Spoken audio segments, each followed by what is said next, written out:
हाँ, कल की क्लास में हमने बताया था आप लोगों को लास्ट समय में कि एल्किल हैलाइडों के प्रतिस्थापन क्रियाओं की क्रिया विधि, जो एल्किल हैलाइडों के प्रतिस्थापन क्रियाओं की क्रिया विधि होती है उससे कैसे प्रदर्शित करते हैं। हमने बताया था एल्किल हैलाइडों की प्रतिस्थापन क्रियाएं नाभिक स्नेही प्रतिस्थापन क्रियाएं प्रदर्शित करती हैं। कौन सी क्रिया प्रदर्शित करती है? नाभिक स्नेही प्रतिस्थापन क्रिया प्रदर्शित करती है। नाभिक स्नेही प्रतिस्थापन क्रिया प्रदर्शित होती है। कौन सी क्रिया प्रदर्शित होती है?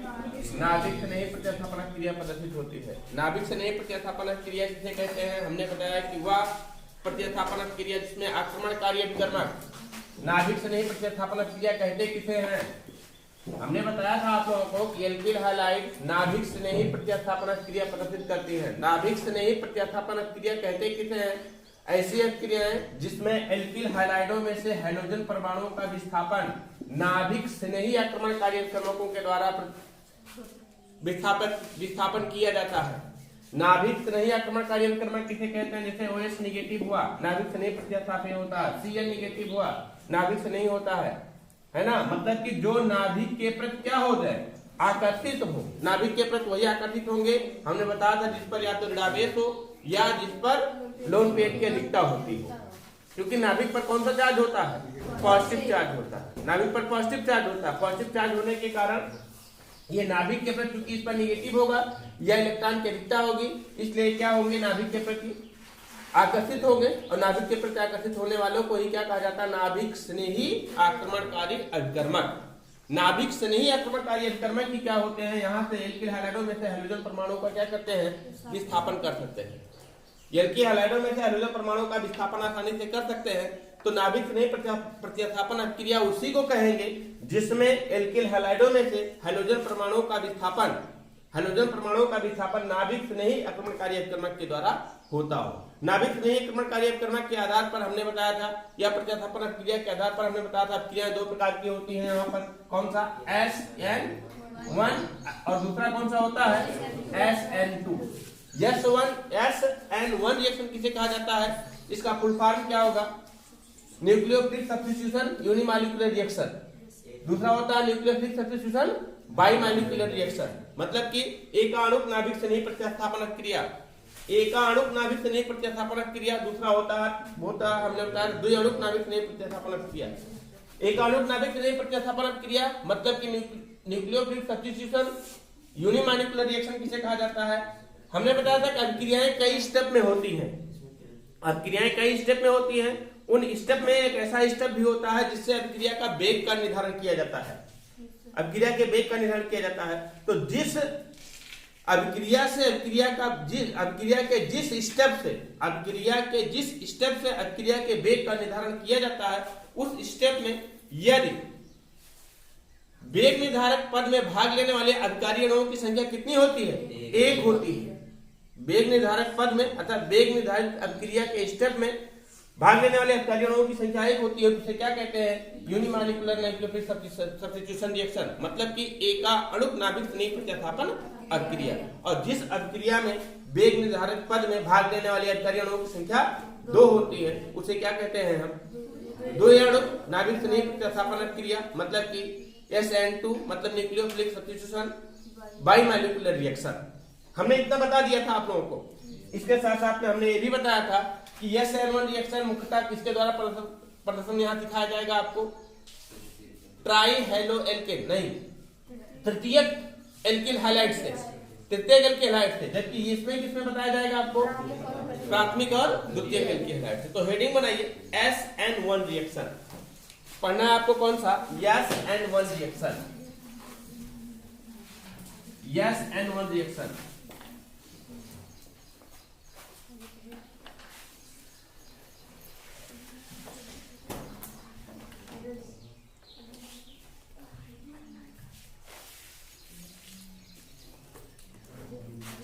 SN1 अभिक्रिया। SN1 अभिक्रिया किसे कहा जाता है? हमने अभी भी बताया आप लोगों को। Substitution nucleophilic unimolecular reaction. SN1 का मतलब क्या होता है? सब्स्टिट्यूशन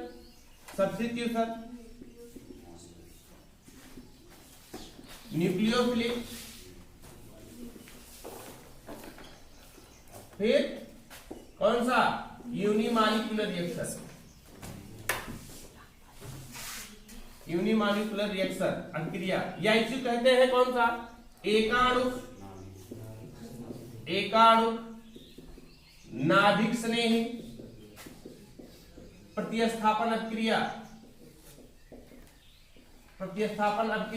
मतलब कि ऐसी अभिक्रिया जिसके वेग निर्धारक पद में, मतलब कि जिस स्टेप से अभिक्रिया के वेग का निर्धारण किया जाता है, जिस स्टेप से अभिक्रिया के वेग का निर्धारण किया जाता है, उस स्टेप में भाग लेने वाले अभिकारी अणुओं की संख्या कितनी होनी चाहिए, 1 होती है। अभिकारी अणुओं की संख्या 1 होती है, तो उसे क्या कहते हैं, SN1 रिएक्शन कहा जाता है।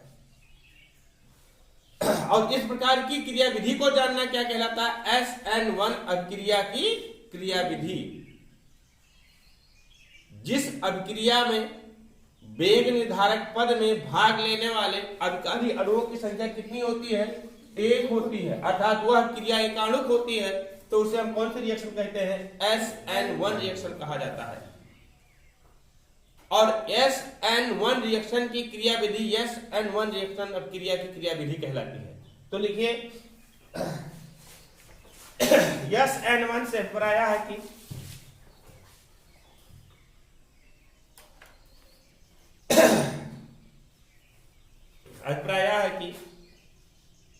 सब्स्टिट्यूशन न्यूक्लियोफिलिक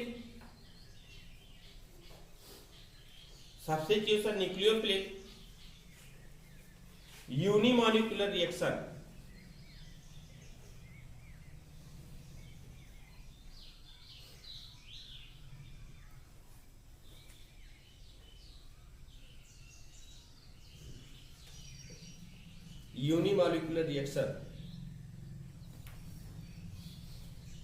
अर्थात एकाणुक नाभिक स्नेही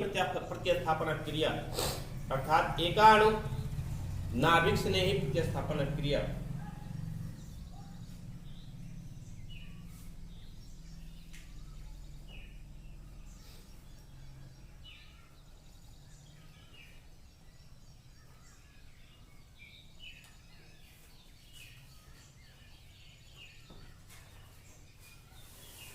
लिखिए नई लाइन से,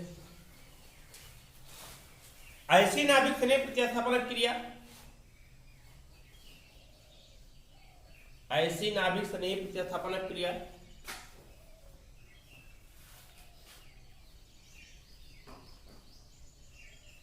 जिसके वेग निर्धारक पद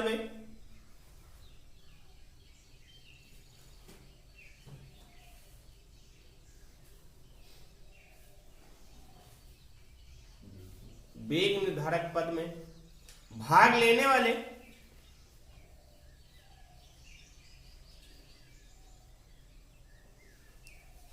अभिकारी अणुओं की संख्या 1 होती है।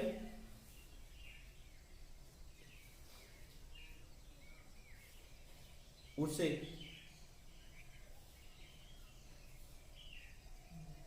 कौन सा, SN1 अभिक्रिया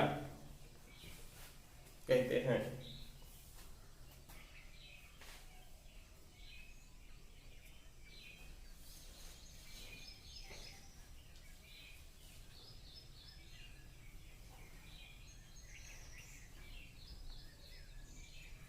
तथा SN1 अभिक्रिया की क्रिया विधि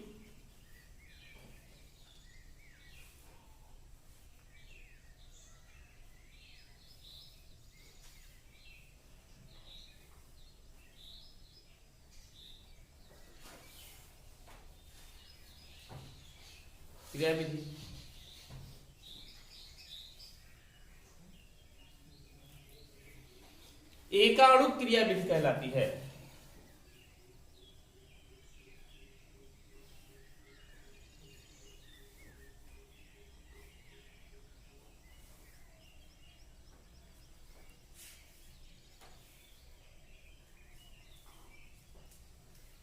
एकाणुक क्रिया विधि कहलाती है।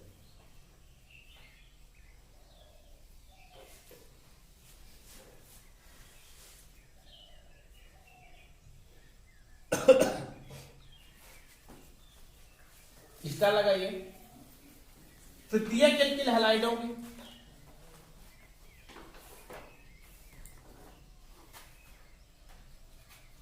तृतीयक एल्किल हैलाइडों की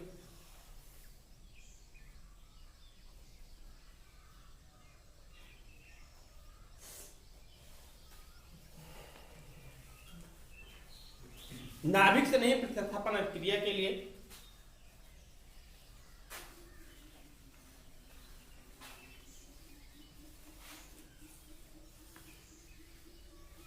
नाभिक से नहीं प्रतिस्थापन क्रिया के लिए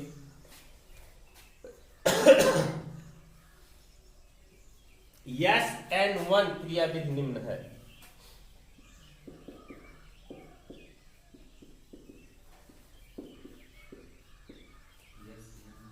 क्रिया विधि निम्न है।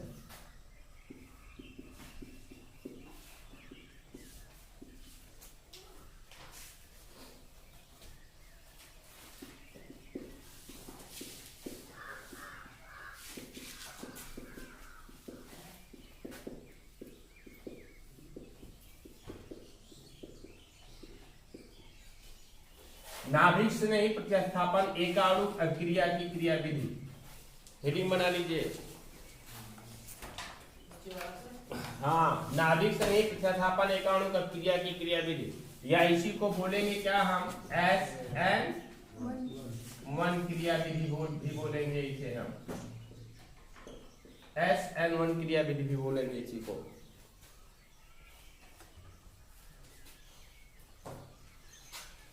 हमने अभी आप लोगों को बताया कि SN1 क्रिया विधि में तृतीयक एल्किल हैलाइडों को दिखाते हैं। किसको दिखाते हैं हम? तृतीयक एल्किल हैलाइडों की क्रिया विधि दिखाते हैं। तो तृतीयक एल्किल हैलाइड कहते किसे हैं? तृतीयक एल्किल हैलाइड किसे कहा जाता है? ऐसा कार्बन परमाणु जिससे हाइड्रोजन परमाणु जुड़ा हो, उस हाइड्रोजन परमाणु से 3 अन्य एल्किल समूह जुड़े हुए हो। जैसे देखिए tertiary butyl chloride, tertiary butyl chloride की बात करते हैं। टर्सरी ब्यूटिल क्लोराइड का फार्मूला इस तरीके से होता है। स्ट्रक्चर देख लेते हैं पहले। CH3 bond C bond CH3 bond CH3 bond Cl, ये टर्सरी ब्यूटिल क्लोराइड है ना। इसके प्ले किसके साथ करा देते हैं? सोडियम हाइड्रोक्साइड के साथ कराते हैं। सोडियम हाइड्रोक्साइड के साथ कराते हैं तो यहाँ पर क्या होता है कि OH के द्वारा क्लोरीन का विस्थापन हो जाता है, तृतीयक एल्कोहल प्राप्त होता है। टर्सरी ब्यूटिल एल्कोहल का निर्माण होता है किस तरीके से? OH के द्वारा। OH यहाँ पर क्या है जानते हैं? नाभिक से नहीं प्रतिस्थापी आक्रमणकारी अभिकर्मक है। मतलब कि जब NaOH टूटेगा तो OH निगेटिव देता है, और OH निगेटिव ऐसा होता है जिस पर निगेटिव चार्ज है, मतलब ये नाभिक के प्रति आकर्षित होता है और ये जाकर के इसके ऊपर आक्रमण करता है। जब इसके ऊपर आक्रमण करता है तो यहाँ से इसको क्या कर देता है? विस्थापित कर देता है, और प्राप्त क्या होता है आपका? CH3 bond C bond CH3 bond OH, और प्लस क्या निकल जाएगा यहाँ से? NaCl निकल जाएगा। इसे बोलेंगे क्या? टर्सरी ब्यूटिल एल्कोहल, टर्सरी तृतीयक butyl alcohol, tertiary butyl alcohol के नाम से जाना जाता है इसे। इस रिएक्शन को हम इस तरीके से लिख सकते हैं। देखो साल्ट रूप में CH3 के 3 है ना, तो CH3 का whole thrice C bond Cl, और प्लस क्या निकल जाएगा यहाँ से? NaOH। गिब्स आउट क्या बनेगा? CH3 का whole thrice C bond OH plus NaOH। देखिए एक NaCl, ध्यान दीजिएगा यहाँ पर प्रयोगों द्वारा निर्धारित किया गया है। प्रयोगों द्वारा निर्धारित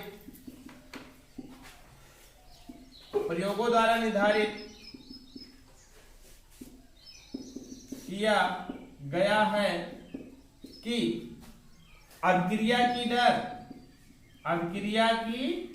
दर आपको पता होना चाहिए। प्रयोगों द्वारा अभिक्रिया की दर निर्धारित की जाती है। तो अभिक्रिया की दर क्या होगी यहाँ पर? अभिक्रिया की दर प्रोपोर्शनल, अभिक्रिया की दर प्रोपोर्शनल क्या हो जाएगा बोलो? एक्टिव मास ऑफ CH3 का whole thrice bond C bond Cl, यही होगा। क्यों होगा ऐसा? क्योंकि ये एक अणु प्रतिस्थापन अभिक्रिया है। एक अणु का मतलब क्या? अभिक्रिया की दर निर्धारित करने वाले पद में भाग लेने वाले अभिकरणों की संख्या सिर्फ कितनी होती है? 1 होती है। समझ पा रहे ना? अभिक्रिया की दर में अब क्रिया की दर का निर्धारित करने वाले करने में भाग लेने वाले अधिकारियों की संख्या एक होती है। अब क्रिया की दर निर्धारित करने में भाग लेने वाले अधिकारियों की संख्या एक होती है। प्रोपोर्शनल का चिन्ह हटा देंगे तो क्या हो जाएगा आपका, अब क्रिया की दर equal to K into CS3 का whole thrice bond C bond CF। समझ आए ना। इसे क्या कहेंगे हम, इस क्रिया को कौन सी क्रिया कहेंगे हम, SN1 क्रिया कहेंगे। क्यों कहेंगे, क्योंकि क्रिया की दर निर्धारित करने में भाग लेने वाले अधिकारियों की संख्या कितनी है, एक है। समझ पा रहे हैं ना। नोट करिए यहां से यहां तक पूरा नोट करिए। ये क्रिया विधि अभी नहीं है, अभी सिर्फ बताया जा रहा है क्यों हम इसको पढ़ा रहे हैं। अभी मैकेनिज्म बताते हैं। ये वाला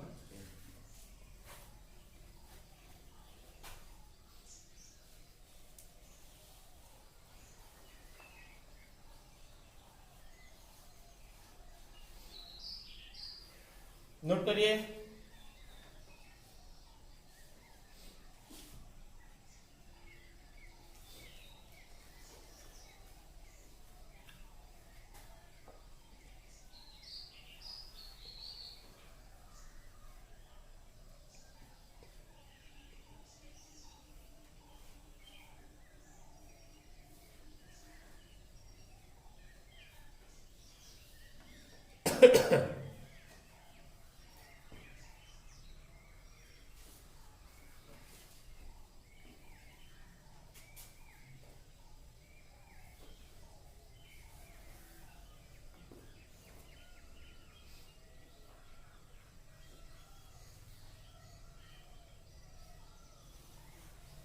इसको लिख लीजिएगा। ये क्या है, टर्सरी ब्यूटिल क्लोराइड।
नोट किए, स्टार लगा के लिखे नीचे यहां पर। अभी नहीं नोट किए,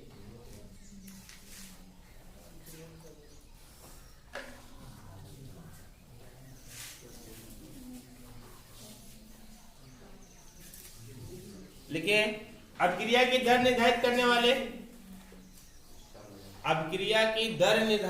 वाले पद में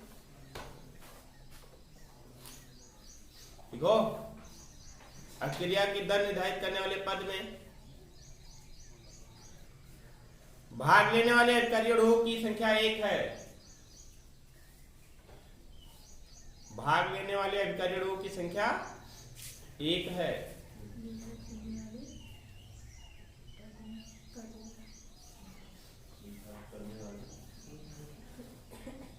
भाग लेने वाले अधिकारियों की संख्या एक है। अतः अभिक्रिया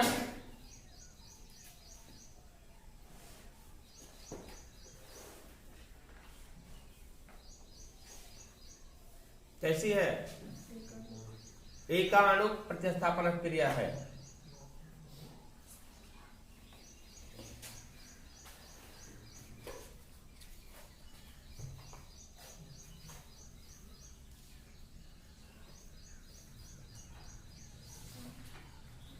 अतः क्रिया एक आणु प्रतिस्थापन क्रिया है।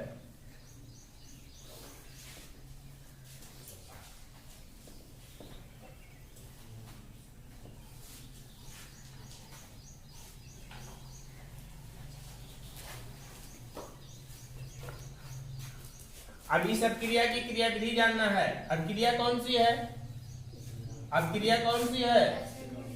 अब क्रिया ये है ना, CH3 का whole thrice C bond Cl plus NaOH gets out CH3 का whole thrice C bond OH plus NaCl। इसकी क्रिया विधि जाननी है। क्या जाननी है? क्रिया विधि, मैकेनिज्म बोला जाता है इसे। क्रिया विधि जाननी है तो क्रिया विधि में क्या लिखेंगे? यह क्रिया दो पदों में होती है। यह क्रिया कितने पदों में होती है?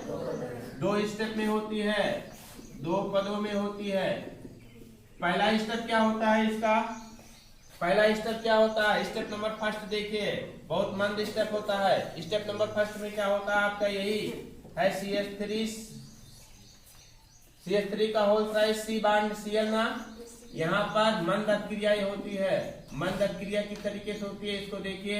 यहाँ पर कार्बन और क्लोरीन के बीच में कोवैलेंट बॉन्ड है ना, मतलब सहसंयोजी बंध है। सहसंयोजी बंध का मतलब क्या हुआ? यहाँ पर कार्बन और क्लोरीन के इलेक्ट्रॉनों के मध्य क्या हुआ? शेयरिंग हुई है, साझेदारी हुई है। और साझेदारी हुई है तो यहाँ पर इसका फिजन होता है, मतलब विदलन होता है। फिजन का मतलब विदलन, मतलब टूटते हैं, ये बंध टूटते हैं। जब ये बंध टूटते हैं तो हेटेरोलिटिक फिजन होता है। हेटेरोलिटिक फिजन का मतलब क्या होते हैं? साझे का एक किसी एक एटम के पास चला जाता है और दूसरा एटम इलेक्ट्रॉन पाने से वंचित रहता है। जैसे समझिए यहाँ पर C बॉन्ड Cl है ना, तो यहाँ मतलब साझे का इलेक्ट्रॉनिक में है बेटा, समझ पा रहे ना। फिजन दो प्रकार के होते हैं, मतलब विदलन बंध जब टूटता है तो दो प्रकार का बंध टूटता है, दो प्रकार से टूटता है।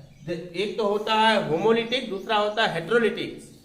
ध्यान से समझिएगा। जैसे Cl है, ये Cl को हम इस तरीके से लिख सकते हैं H, मतलब एक बॉन्ड, एक इलेक्ट्रॉन किसका है? हाइड्रोजन का, और एक इलेक्ट्रॉन किसका है? क्लोरीन का। अब ये बंध टूटना है तो यदि एक इलेक्ट्रॉन इसके पास चला जाए, एक इलेक्ट्रॉन इसके पास चला जाए। जैसे मान लीजिए A बॉन्ड B है, समझिए हमारी बात को। A बॉन्ड B है, जब A बॉन्ड B है तो मतलब क्या हुआ कि यहाँ पर एक एक इलेक्ट्रॉन की शेयरिंग हुई है ना, साझेदारी हुई है ना। तो साझेदारी इलेक्ट्रॉन को हम इस तरीके से दिखा देते हैं, एक A वाला, दूसरा किसके वाला? B वाला दिखा दिया हमने। समझ पा रहे ना। अब शेयरिंग किया हुआ इलेक्ट्रॉन में से एक इलेक्ट्रॉन A का, एक इलेक्ट्रॉन B का है। ये अपना ले ले, ये अपना ले ले, तो कोई संबंध रह गया दोनों में? कोई संबंध नहीं रह गया। तो मतलब दोनों टूट गए ना। यहाँ से जब टूट जाएंगे तो यहाँ से बनेगा क्या? फ्री रेडिकल बनता है, मुक्त मूलक बनता है। किसी के ऊपर कोई चार्ज आएगा? कोई चार्ज नहीं आएगा। लेकिन मान लीजिए A बॉन्ड B है, अर्थात क्या है? एक इलेक्ट्रॉन A का, एक इलेक्ट्रॉन B का शेयरिंग हुई है। अब क्या करें? B ज्यादा चालाक निकला, हम दोनों ले लेंगे भाई, हम आपसे सबल है, हम आप वाला भी ले लेंगे। जब ये वाला भी A वाला भी ले लिया तो इसके ऊपर क्या आ जाएगा? पॉजिटिव आ जाएगा ना, क्योंकि ये तो दे दिया और जो देता है वो धनी होता है, पॉजिटिव चार्ज आ जाएगा। और ये क्या कर रहा है? हम ले लेंगे तो ये ले लेगा तो इस पर कौन सा चार्ज आ जाएगा? नेगेटिव चार्ज आएगा। तो इसे कहा जाएगा कौन सा? Homolytic fission. इसे कहा जाता है हेटेरोलिटिक फिजन। होमोलिटिक फिजन का मतलब अपना अपने घर, अपना इलेक्ट्रॉन अपने घर, मतलब हमने जो इलेक्ट्रॉन शेयरिंग किया था इलेक्ट्रॉन हम ले लें, आप अपना ले लीजिए, काम खत्म, साझेदारी खत्म। तो होमोलिटिक फिजन। दूसरा होता है हेटेरोलिटिक फिजन। हेटेरोलिटिक फिजन का मतलब कि एक इलेक्ट्रॉन पाने से वंचित रह जाता है और शेयरिंग का इलेक्ट्रॉन युग्म पूरा का पूरा इलेक्ट्रॉन, जो इलेक्ट्रॉन साझा किया हुआ था, दोनों एक एटम पर चला जाता है। तो उस पर निगेटिव, जो जिस पर नहीं जाता उस पर कौन सा आ जाता है? पॉजिटिव। फिजन समझ गए ना, विदलन समझ गए ना। इसी तरीके से यहाँ भी फिजन होगा, विदलन होगा। अब विदलन होता कौन सा है? हेटेरोलिटिक फिजन होता है, हेटेरोलिटिक विदलन होता है। जब हेटेरोलिटिक फिजन होता है तो क्या होता है हेटेरोलिटिक फिजन में कि साझे का इलेक्ट्रॉन युग्म दोनों किस पर चला जाता है? क्लोरीन पर चला जाता है और कार्बन इलेक्ट्रॉन पाने से वंचित रह जाता है। जब कार्बन इलेक्ट्रॉन पाने से वंचित रह जाता है तो क्या बनता है आपका? यहाँ पर CH3 का होल थ्राइस C पर पॉजिटिव चार्ज और प्लस क्या निकल जाता है? यहाँ पर Cl नेगेटिव। इसे बोलते हैं कार्बोधनायन। क्या कहते हैं? कार्बोधनायन बोला जाता है इसे। इसका नाम क्या होगा? टर्सरी ब्यूटिल कार्बोधनायन। TERT टर्सरी हो जाता है वहां पर, टर्सरी ब्यूटिल कार्बो धनायन। समझ गए ना? स्टेप फर्स्ट में ये होता है, स्टेप फर्स्ट है ये, स्टेप फर्स्ट है। स्टेप सेकंड में क्या होता है आपको पता होना चाहिए कि जब क्रिया होगी तब क्रिया में यहाँ पर क्या लगा हुआ है आपका NaOH, NaOH टूटेगा ना, किसमें टूटेगा? OH निगेटिव, और जो OH निगेटिव टूटेगा वही OH निगेटिव इस पर आकर के आक्रमण करेगा, OH निगेटिव यही इस पर आकर के आक्रमण करेगा। मतलब क्या बनेगा देखिए स्टेप सेकंड में, CH3 का whole thrice C positive plus क्या बनेगा यहाँ पे, क्या आएगा? OH निगेटिव आएगा। क्या आएगा? OH निगेटिव, इस पर 3 लोन पेयर होंगे। अब ये इलेक्ट्रॉन जा करके इस पर क्या करेगा? शिफ्ट करेगा इसे, ठीक है। और जब शिफ्ट करेगा तो तीव्रता के साथ अक्रिया होगी, बहुत तीव्रता के साथ अक्रिया होगी, और तीव्रता के साथ अक्रिया होगी तो क्या हो जाएगा आपका CH3 का whole thrice C bond OH बन गया ना। इसे कहेंगे क्या हम? टर्सरी ब्यूटिल, क्या बन गया आपका? एल्कोहल। टर्सरी ब्यूटिल एल्कोहल का निर्माण हो गया, है ना। तो फर्स्ट स्टेप में क्या होता? अच्छा देखिए यहाँ पर ध्यान दीजिएगा, ये अब क्रिया मंद गति से होती है, अति मंद नहीं लिखा हमने, मंद गति से होती है। जब अब क्रिया मंद गति से होती है तो वेग का निर्धारण हम इसी स्टेप से कर सकते हैं ना। ये क्रिया बहुत तीव्र गति से होती है और हमने बताया है कि जो क्रिया तीव्र गति से होती है उस क्रिया में वेग का निर्धारण हम नहीं कर सकते, तो वेग का निर्धारण हम यहाँ भी नहीं कर सकते। तो अब क्रिया के वेग निर्धारित पद में भाग लेने वाले अणुओं की संख्या कितनी है? 1 है, इसलिए इसे क्या कहेंगे?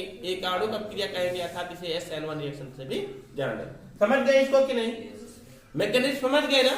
मैकेनिज्म बहुत आसान है, बहुत ही आसान है, बस थोड़ा सा समझने की बात है। बस नोट कर लीजिए, यहां से नोट करिएगा इसको। वो तो निकलेगा, वो तो अपना बनता रहेगा। देखिए मैकेनिज्म में मुख्य अपक्रियाएं दिखाई जाती है। यहाँ दो अपक्रियाएं आपको नहीं दिखाई गई, जानते कौन कौन सी नहीं दिखाई गई? एक तो नहीं दिखाया गया NaOH का टूटना, मतलब Na प्लस OH निगेटिव नहीं दिखाया गया, और दूसरा क्या नहीं दिखाया गया? Cl negative plus Na positive gives out NaCl दिखाया गया। तो मुख्य अपक्रियाएं दिखाई जाती है, समझ गए ना?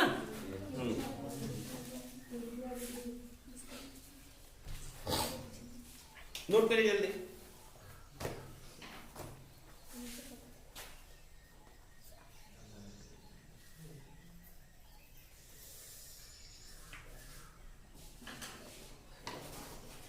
यहां लिख लीजिएगा इसको, टर्सरी ब्यूटिल कार्बो धनायन।